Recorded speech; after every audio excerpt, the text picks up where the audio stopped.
আসসালামু আলাইকুম। আবার চলে আসলাম তোমাদের মাঝে আমার রান্নাঘর পরিষ্কার নিয়ে। আমি কিভাবে রান্নাঘর পরিষ্কার করি তোমরা দেখতে থাকো। টাইলসগুলো অনেক নোংরা হয়েছে, প্রতিদিন এখানে রান্না হয় তো প্রতিদিন পরিষ্কার করা হয় না, তাই ভাবলাম ঈদের আগে আগে একদিন পরিষ্কার করব।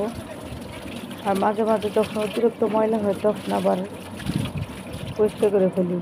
তেল ছিটকে যায় মাছ ভাজার সময়, তরকারি কষানোর সময়, যখন ওয়ালের ওদিকে পড়ে না তখন কালার নষ্ট হয়ে যায়। প্রতিদিনই হালকা পাতলা পরিষ্কার করি, তবে সামনে ঈদ দেখে একটু ভালো করে পরিষ্কার করতে হইতেছে।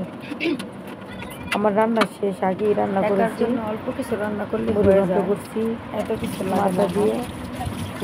আর আমি মাছ সাজনা পাতা ভাজি করছি দুপুরে খাবারের জন্য, আমার একলা খাবারের জন্য।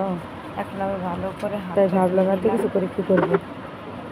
এখন ভাত বসাবো, ভাবতেছি রাইস কুকারে ভাত বসালে অনেকটা সময় আসান হয়, বসিয়ে দিয়ে অনেক কাজ করা যায়।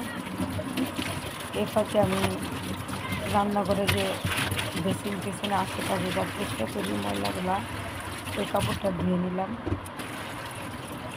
ভালো করে ধুয়ে রাখবো। তারপর এখন আমি চাউল ধুবো।